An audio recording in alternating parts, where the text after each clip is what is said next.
Good evening and welcome to the Monday, March 6, 2017 Board of Commissioners meeting. The Reverend Jerry Cribb has been kind enough to come and lead us in the invocation and Pledge of Allegiance. If we can all stand, please.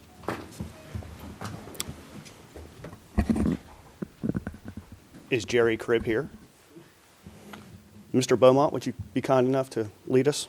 Would be happy to. Heavenly Father, we thank you for this glorious day that you've created. And Lord, I am, for one, grateful that of all the places in this country that we can live, we've chosen to live in Currituck County. Father, I pray for your wisdom for this members of the Board of Commissioners. Lord, I pray that you would give us the insight to know what's best for our constituency, Lord. And I pray that we would hear the concerns of those around us. And Father, that you would give us wisdom as we guide the direction and the running of this county. Father, bless Currituck County, bless the United States, and I ask this in Jesus' name. Amen. Amen. I pledge Allegiance to the flag of the United States of America and to the republic for which it stands, one nation, under God, indivisible, with liberty and justice for all. Thank you. You may be seated. Thank you, Mr. Beaumont.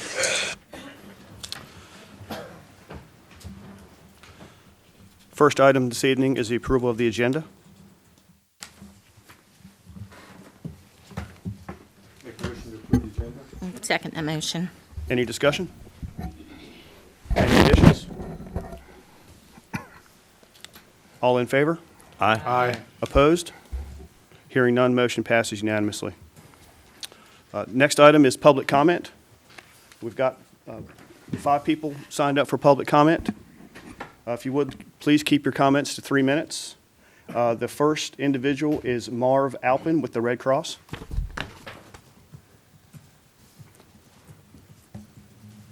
Thank you so much. Pleasure to be here this evening with you folks. I'd like to thank you for the opportunity to address the commissioners this afternoon and some of the citizens of Currituck County. As you know, March is Red Cross Month, Appreciation Month, and I'm a member of the Albemarle chapter of the American Red Cross out of Elizabeth City, and the folks there have asked me to make a couple of comments with regards to the Red Cross, so that's the nature of my comments this evening.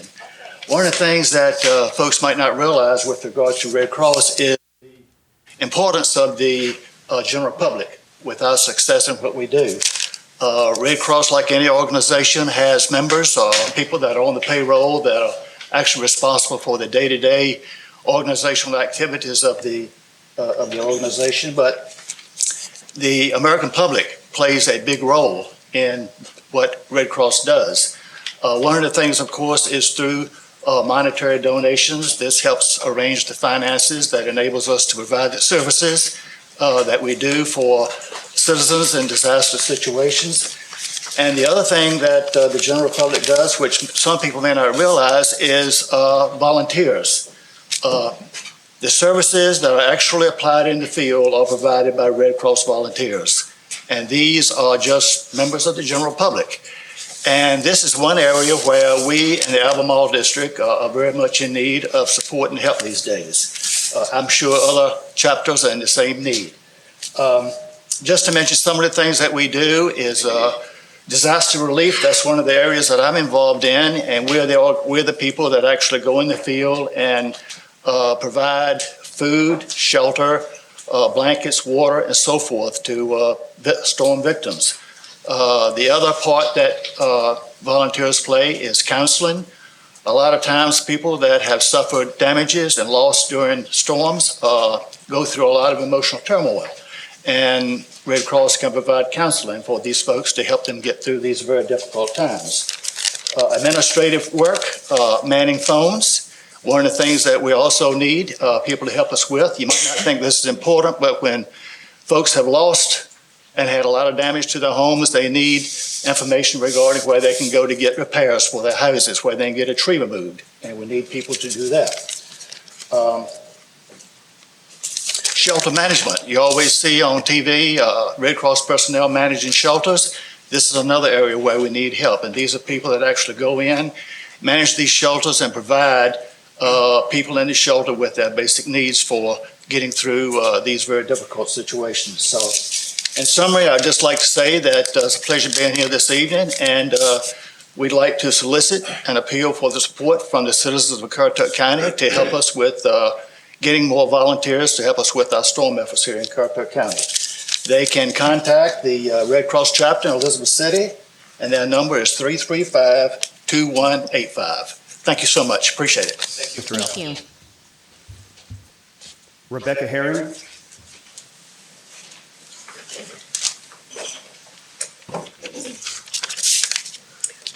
I'm Rebecca Herring and have a place at 104 Meggs Drive with my sister Cynthia Fields. Also, I have a lot, 28A, Section A20. Wayne Birch infringes on my property, plus has pipes running most of the way of the canal, width of the canal. He has boats tied up in the canal and pumps crab waste in the canal, which empties into Tulls Bay. Trucks run up and down the roadway. The odor from the operation and the economic loss on surrounding homes is a reason to deny Wayne Birch continuation of a commercial crabbing operation in a residential neighborhood. I'm sure your commissioners would not like to have similar situation in your neighborhood. Thank you. Thank you. Steve Kennard.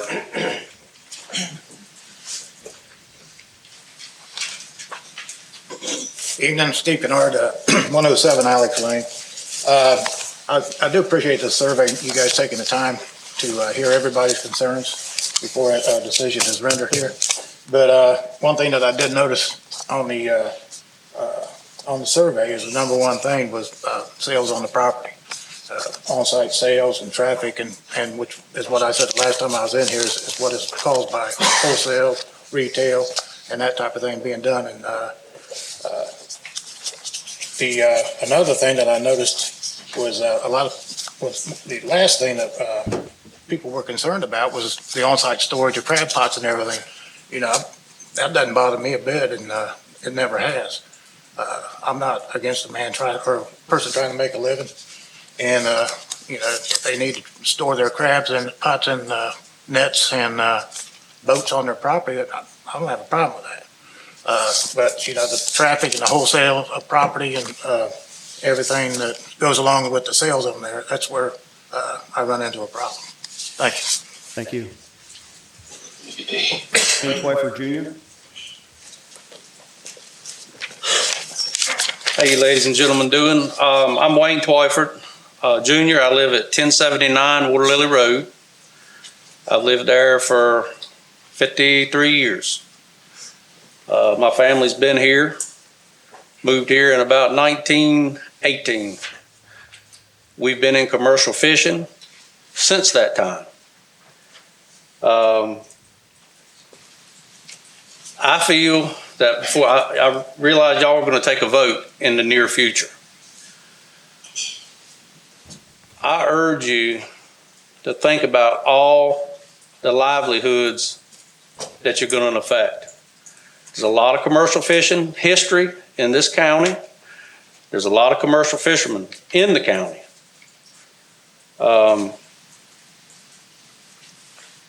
We're no more than farmers. We're farmers of the water. And I just really urge you to take into consideration how it's going to impact us. I know what's unsightly to some people, it's not unsightly to others. It's a way of life around here. And most of these people out here that are commercial fishermen, their families are rooted here and have been commercial fishing and farming for 100 years or better. So please, before you take your vote, think about what you're doing. And I thank you. Thank you. Gwen Dotson.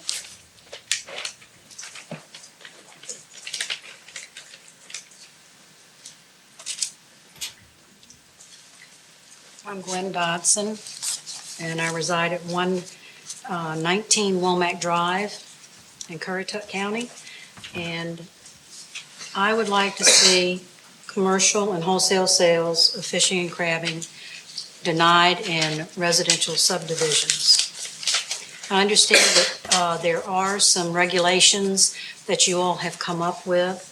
I'm not sure exactly what they are and if they're going to be itemized for us to look at them before you pass this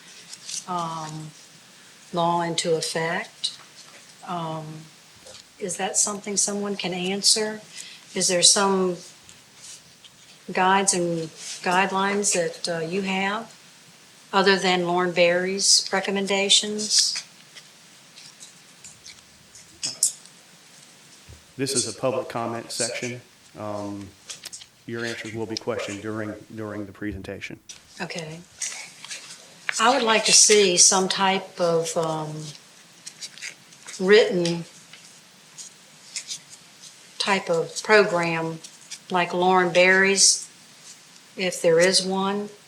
And I don't know if hers is going to be passed without any other recommendations, but I know the forum that we had last week, there were a lot of comments and suggestions that needed to be looked at, and I hope you all really took a good close look.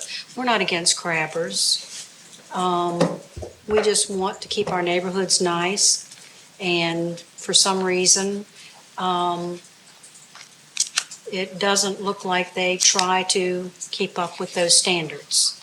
So please consider denying the request. Thank you. Currently, that's all I have signed up for public comments. Did anyone come in late that would like to make a public comment?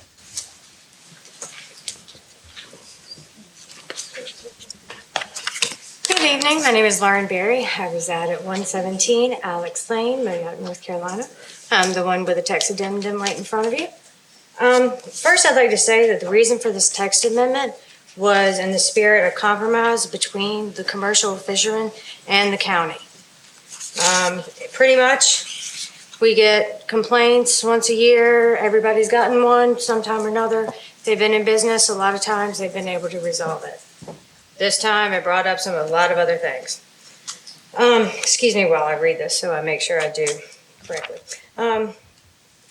It didn't take into account all commercial fishermen's opinions. I tried to get as many as I could to come up with this. This was pretty much our guys' way of saying, leave us alone and we're going to do X, Y, and Z, come up with a compromise. Unfortunately, this planning department has decided to place that under a home occupation. I think it's 4.3.3.K. I don't know. But, however, in provision 1.4.2 of the ODU, which is the standards at the beginning, it says that pretty much goodness grows is excluded from this ordinance because the Department of Agriculture is what is in charge of marine fisheries from Senate Bill something in 1997. So we are now classified as a goodness grows product under that Department of Agriculture that says a goodness grows product is caught by a North Carolina fisherman and or brought to a North Carolina post. Based on that definition of agriculture, we're legal, my understanding. But in that ordinance, we're permitted. Think about this before you go through. This, just like Mr. Twyford said, this isn't something that we want to fight, but this is something we want to protect. Thank you so much for your time. Is there anyone else for the public comment?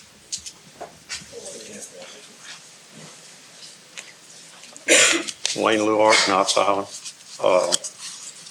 I'm not really sure what y'all are doing, so I'm not sure how to speak. If you're considering new regulations on us, my family goes back. My father made a complete living out of Currituck Sound. His brother made all his living out of Currituck Sound. I made all my living out of Currituck Sound, except for touring the military. I just happened to have a book with me the other day when I was here. I looked back on decoy book. Luhart Hill, Penny's Hill was 170 or 80 years ago. They ran Whalehead, part of that family of mine. They ran Monkey Island. I was born into it. That's all I know. I don't want to see some kind of new rule that's going to stop me from what I'm doing. I was born in residential. I guess I'll be. I know I'm not agriculture. My father was right beside me, grandfather right beside him. And that's all we did. That's all we do. I don't know anything else. So I don't want to see, whatever you're considering, something that's going to stop me from almost a 200-year, and maybe longer. I haven't looked back any further. But I know we go back 200 years almost, and that's all we did. My dad worked at Swan Island. Uncle worked at Swan Island. I ran Swan Island, plus crab, plus fish, plus whatever it'll give me. And that's what all of us did. Whatever it'll hand you, that's what you take. And crabbing's the thing right now. But I showed some of the guys at the work session y'all had a picture of my place. And I just Googled around some of my neighbors. And my place looks much better than some of them out there that are pure junkyards.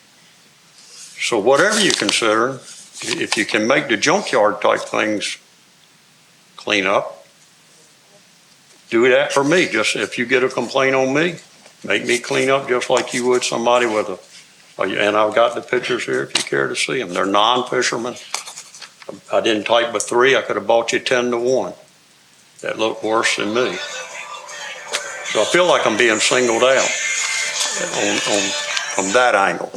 And I don't think that's quite right. I'm not sure Mr. Birch's situation. I don't even know where he lives. But I've run a tight ship, keep my place looking good, and I don't want to have to change all that. And I also noticed when I was looking up for the meeting, it said Rich in Heritage on your logo. It don't get no richer than the fishermen that are here tonight. That is your heritage for the county. So anyway, whatever you consider, I hope you're kind to us. I'd like to keep doing what I'm doing. Thank you. Sir. Anyone else for public comments? With that, I'll close the public comments. Moving on to old business. The consideration and action PB 16-18 Lauren Berry, a request to amend the Unified Development Ordinance to establish commercial fishing as an accessory use. And with that, I'll hand it over to Mr. Woody. Thank you, Mr. Chairman. A lot to cover. I'm going to try to address a few of the things that came up in the public comments. My original plan, and I still will, is to cover the information. The county held a public meeting on February 16th. We had an open house. We had a lot of participation. So I am going to cover that, but I want to hit on a few things while they're fresh in my mind. To give some broader context to this, on April 19th, 2016, so a little under a year ago, the county sent a notice of violation to Mr. Birch at his property for operating a commercial fishing operation at that location. That specific notice of violation was based on complaints from surrounding property owners. So all this started as a response to a complaint on Mr. Birch's operation. And of course, the code enforcement officer went out, deemed the property to not be in compliance with the UDO, and subsequently issued the notice of violation. After that occurred, Mr. Birch then did 2 things. Number one is he filed an appeal to the Board of Adjustment, which is the manner in which he can appeal that code enforcement officer's decision. That appeal is actually scheduled to be heard on March 9th of this week, so this week on Thursday, and we'll go to the Board of Adjustment and have that hearing. That'll give Mr. Birch an opportunity to perhaps state why he thinks the county was in error, and that's very specific to his property and the alleged violation. Second thing Mr. Birch did, and this is actually Ms. Berry did this, is they filed a text amendment. The text amendment is what's before you tonight, and that's the manner in which the Board of Commissioners legislatively can change the law as it applies to the entire county. So what they've done is they've made a request that probably allows more specificity in how a commercial fishing operation occurs in Currituck County. While a text amendment is a countywide application, I just want the board to know that this started as basically a complaint from the Alex Lane property.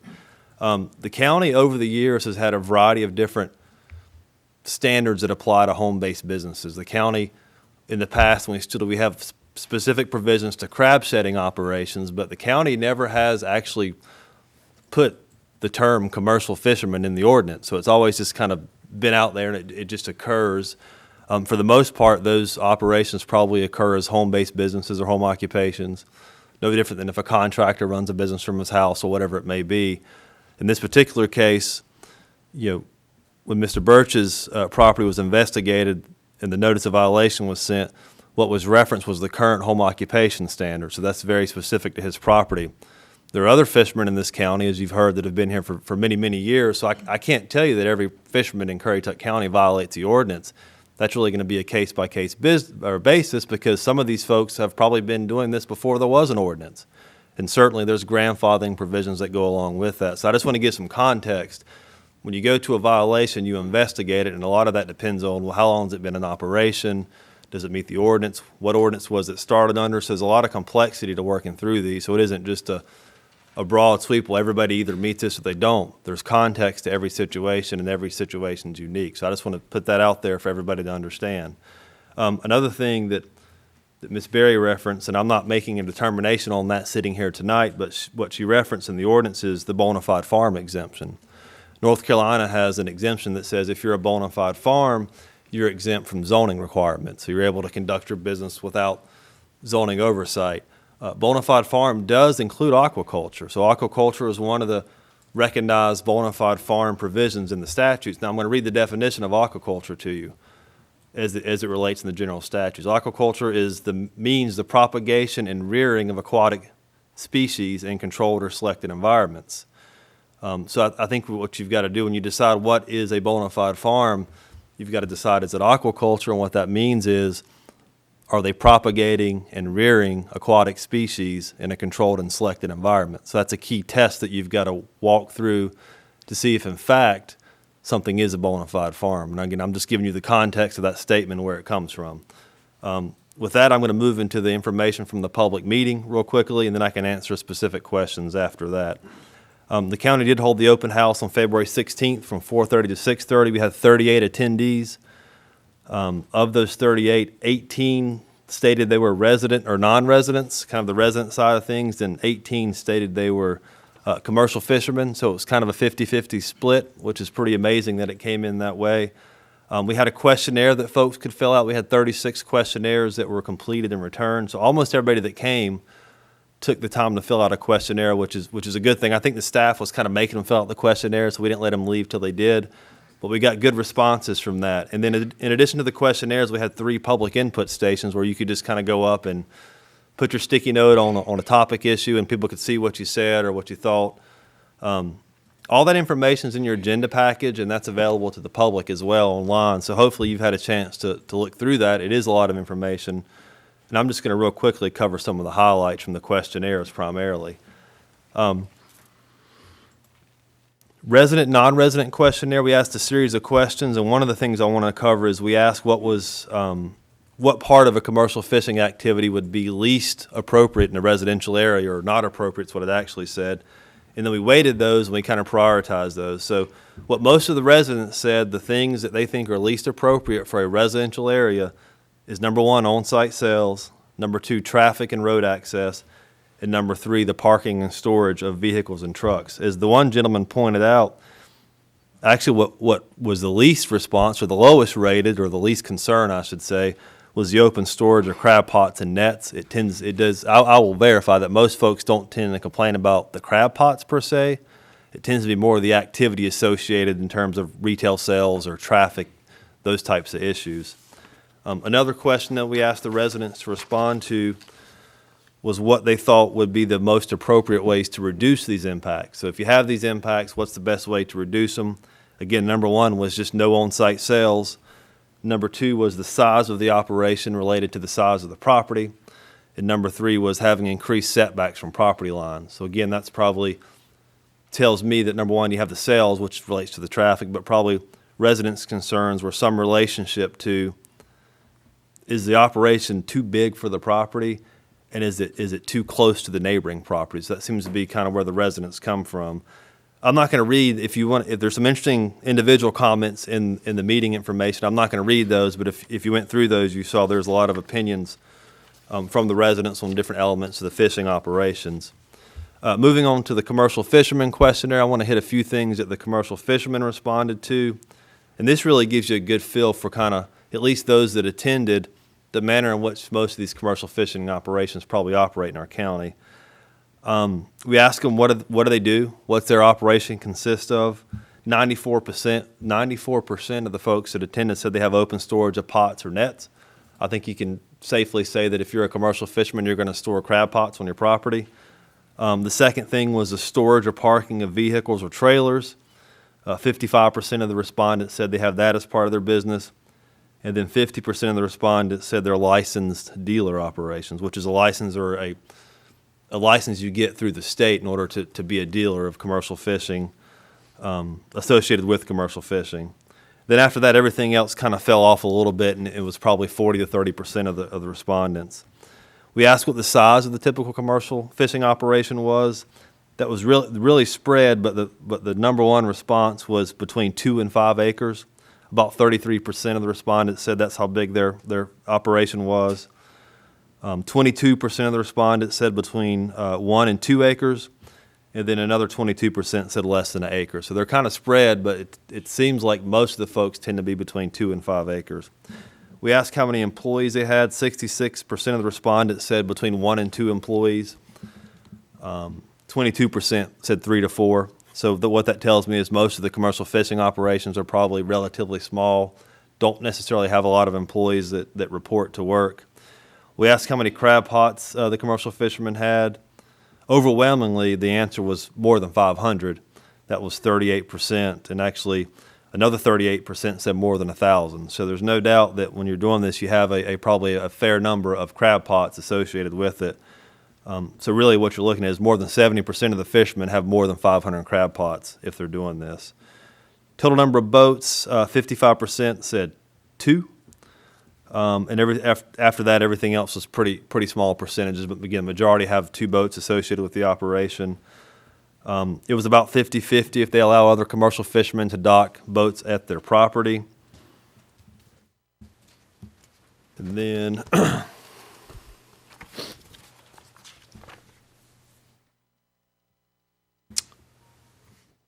total number of crab shedders, that seems to be something that comes up from time to time. In our meeting itself, 55% of the respondents did not have crab shedders on their property. And then it was about 5% have between 1 and 10, 5% between 11 and 20, and 5% between 21 and 30, and 16% 31 or more. So the majority did not have crab shedders, but then there were certainly 6 respondents that did have crab shedders. So again, you definitely have some of that, but again, the majority tend not to. In terms of wholesale and retail of crabs, the majority of the respondents, 50% of the commercial fishermen, take their crabs off-site to a licensed dealer. 33% wholesale and retail crabs from the residents, from their property on-site. And then there were a couple of other responses that seemed to be something in the middle of those two. Not really sure what those were. And then again, about 50% of the commercial fishers live on a public paved road maintained by NCDOT. 38% live on a private gravel or dirt road. So again, the majority of the commercial fishermen do live on a paved DOT road. And if you go on through the comments, you can see they're same thing as the residents. There's a number of individual comments. You can go through your agenda package and kind of see what those folks were saying about their fishing operations. And then lastly, and I'm not going to read all these, but there was 3 public input stations where folks could participate and kind of put down their thoughts. One was on the topic of crab shedding, and we had folks list challenges or solutions for crab shedding in residential areas. One was outdoor storage, and the other was wholesale and retail. I'm not going to read all the responses, but as you can imagine, the residences tended to have more concerns over those about setbacks and screening and things of that nature, and the commercial fishermen tended to want to have flexibility in order to conduct those parts of their commercial fishing operation.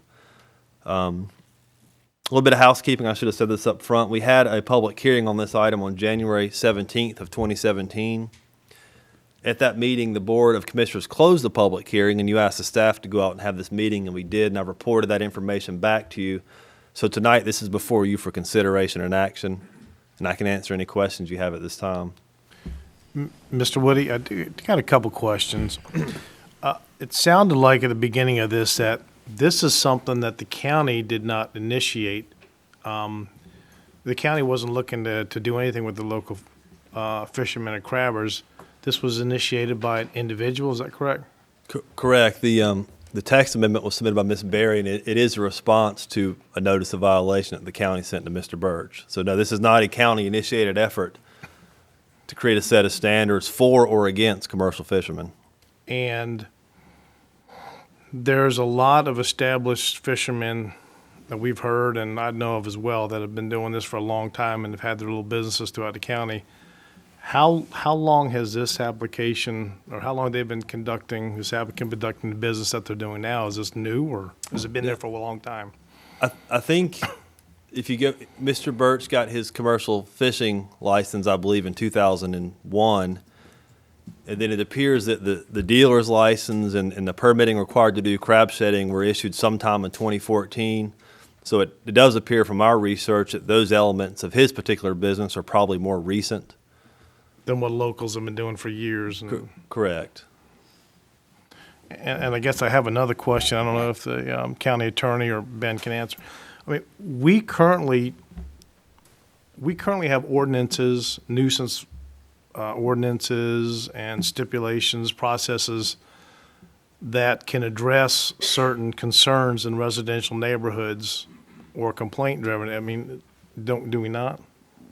Well, we do have, for example, a nuisance ordinance, which, among other things that are identified as nuisances are odors or fumes coming from vegetable or animal matter. So if someone had a situation where they had decaying fish products or crabs on their property, and it is causing a concern to a neighbor, that probably could rise to the level of a report of a nuisance. And the county then has a process under the ordinance which it goes out to investigate, and if it determines a nuisance exists, another process that can be taken to stop the nuisance. Okay, so I mean, it just sounds like to me we've got things in place already that can address certain concerns as they come up. Because I mean, as long as I've lived here, I haven't heard any complaints about the commercial crabbers or residential crabbers, and adding another, text change, it seems, in my opinion, it's just, I don't see where the county needs it. Mr. Woody, if I may, what's the ability of the county to enforce the current regulations? Are there steps we can take to increase the ability to do so outside of being complaint-driven? Yeah, I mean, one thing the county's done in the past when we've had probably educate people, just try to get the commercial fishermen to understand what their rights are and the protections they have based on how they've operated their business. And the other part is probably to make sure that residents also understand kind of what's allowed and what's not. So, I mean, maybe one thing to do is just to step back and, while we don't have a lot of complaints in front of us, take some time to educate folks and get people to understand, as Mr. Payman alluded to, what the tools are that are in place, and then also for our fishermen, what are the protections that they too have in place. So that may be just better outreach by the county in general. Mr. Woody, just to cover some of the concerns, if we deny this text amendment tonight, the existing people that are out there that have been doing this for generations, nothing changes for them. Is that correct? No, we don't. It's correct. We don't have any additional complaints on file. If we got one, then like I said earlier, we would go investigate it, but everything's a case-by-case basis. So, I mean, you have to recognize the duration in which people have conducted these businesses at the properties. I just want to make sure they understood that if we do deny this tonight, you're not out of business tomorrow. So. And as far as residences or, new residences or somebody wanting to establish a new business and a new residence. I mean, we've got ways to address concerns from citizens of, I mean, yeah, we've got established ones that have been out there for years, but, I mean, there's current POAs and stuff that can be in place, or we have other ordinances that could, regulate if somebody just decided to come into a neighborhood and just start a big fishing company right there. There are. It's gonna be difficult to go start a new commercial fishing operation in probably like, I would say residential a area. small lot residential subdivision. There's gonna be a lot of obstacles in place. Okay. So yeah, there are tools that would make that challenging. Now, again, like I said earlier, I want to reiterate that existing operations or operations that have taken place over a many number of years, that's kind of a different story. Well, as long as I've lived here all my life too, for just about, and this is the first time I've ever heard of anybody complaining about crabbers or fishermen in the county. Other than, with the established ones that have been in there, but, I mean, just to come up with an amendment now after all these years, I'm curious where it came from. And Mr. Woody, some of the new developments that we've had that's come before us that had surrounding crabbing operations or fishing operations, retail or commercial, or there's disclaimers in those developments that have been put in there, correct? I mean, new developments, our new subdivisions are going to have deed restrictions and things in place that are probably always going to prevent this from happening anyways. It's always going to be an issue in probably older developments or older, smaller lot subdivisions that don't have deed restrictions or covenants in place. Correct. Thank you.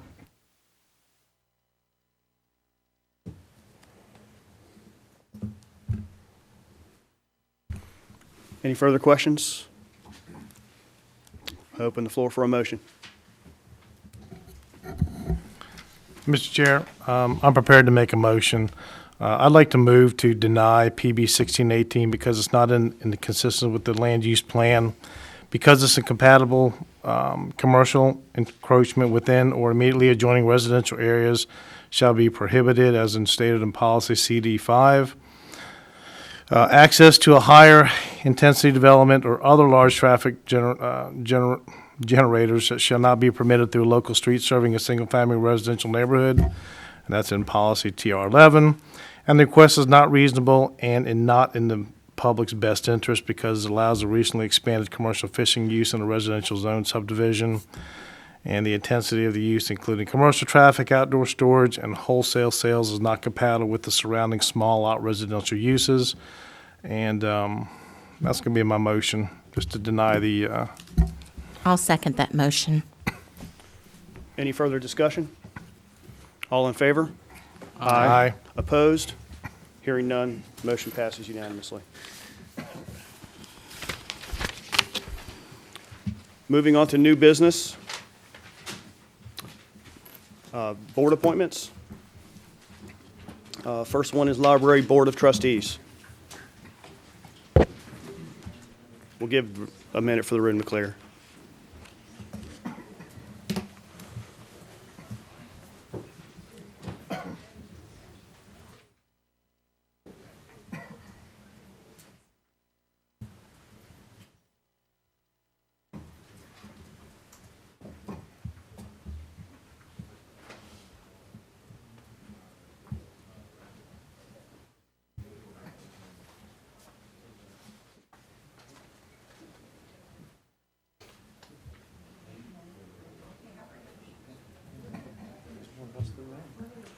Hey, we might have a chance.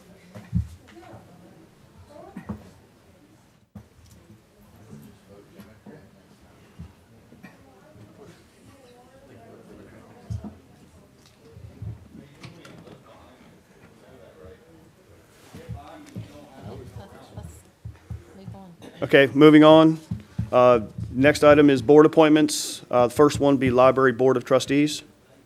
And Mr. Chairman, I have an appointment to the library board, and that would be Lee Dix. You all should have seen her application, abstaining individual.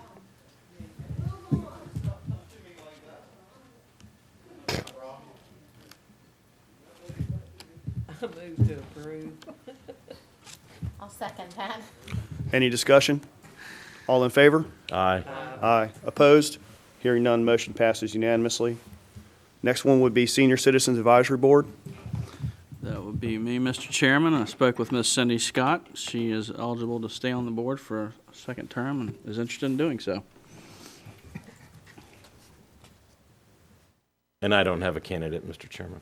Okay. And Mr. Chairman, neither do I at this time. Okay. I move to approve Sydney Scott.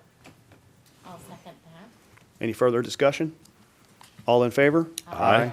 Opposed? Hearing none, motion passes unanimously. Next item will be the consent agenda. Motion for approval. I second it. Any discussion? All in favor? Aye. Aye. Opposed? Hearing none, motion passes unanimously. Moving on to Commissioners' Report. Mr. Beaumont? Nothing to report, Mr. Chairman. Ms. Etheridge? Mr. White? Not much. Met with the Tourism Advisory Board. Just kind of went over a few things with them, and so not much depth there to really report on. On another note, I don't know if anybody saw this, but Carteret County I've passed a resolution to add political party tickets to their school board. So, anyway, I just thought it was interesting that they wanted to go that route, so I'll just toss that out there for everybody. Okay. That's it for me. Thank you. Mr. Payment? Nothing this time, thank you. Ms. Gilbert? Just a reminder that March is the March month for meals, so be sure and call the senior center. And again, if any of my colleagues have not signed up and would like to go out and do Meals on Wheels for 1 hour this month, they would love to have the company. So just contact the senior center and they will, or you can call me and we'll go together. I'm set up for 2 days. Just to let everybody know. So we got to one-up you? Is that what Mr. you're Hall, exactly. Bring it. Just a reminder, the Women's Club is having their annual chili cook-off, I believe Sunday at 1 o'clock at the Truck Center. So come on out, folks. If you want to enter, come on out and enter. Bring your chili out there. Otherwise, I need more of them that I can eat from, folks. I love chili. Thank you, Mr. Hall. I have nothing this evening. County Manager's Report. Nothing, thank you. Thank you. With that, I'll recess the Board of Commissioner meeting and open a special meeting of the Ocean Sands Water and Sewer District Board. And with that, I'll hand it to Mr. Scanlon. Mr. Chairman, you have a budget amendment in your package for the Ocean Sands Water and Sewer District. That budget amendment is to move money into a project line item so that we have been systematically working on the ground lowering system in and around the wastewater plant. It provides a secondary benefit to ease flooding that occurs in that area. We've identified funds as a project that we would like to see if we can undertake before the summer season starts this year, is replacing some pipes along NC 12. And so if the board would support this budget amendment tonight, then we'd be able to try to get that project done before the traffic and the tourism season starts. And I'd be happy to answer any questions you might have. I have a question. Is this something we currently do, or is this something we're trying to add? And where does it go? We have been systematically working on, there's a series of pipes that interconnect the different ponds. There's a pipe that goes across the street. All of that work has been completed. There's a section of pipe that goes over by Timbuktu. That was completed, I think, last year or 2 years ago. The last piece is the piece that connects the Timbuktu piece to the wastewater plant, and it's along NC 12. And so it's a project that has been systematically ongoing. This would have been brought to you as a matter of general business in your budget for next year. But we have identified funds in the committee, your advisory board, state advisory board would like to see if we can go ahead and advance this and get this done before this season starts versus waiting for next season. Thank you, Mr. Scanlon. Any further questions? Open the floor for a motion. So moved. I'll second that. Any further discussion? All in favor? Aye. Opposed? Hearing none, motion passes unanimously. With that, I will close the special meeting of the Ocean Sands Water and Sewer District and reopen the Board of Commissioner meeting. And with that, I will move to enter closed session pursuant to GS 143-318.1A6 to discuss matters related to personnel.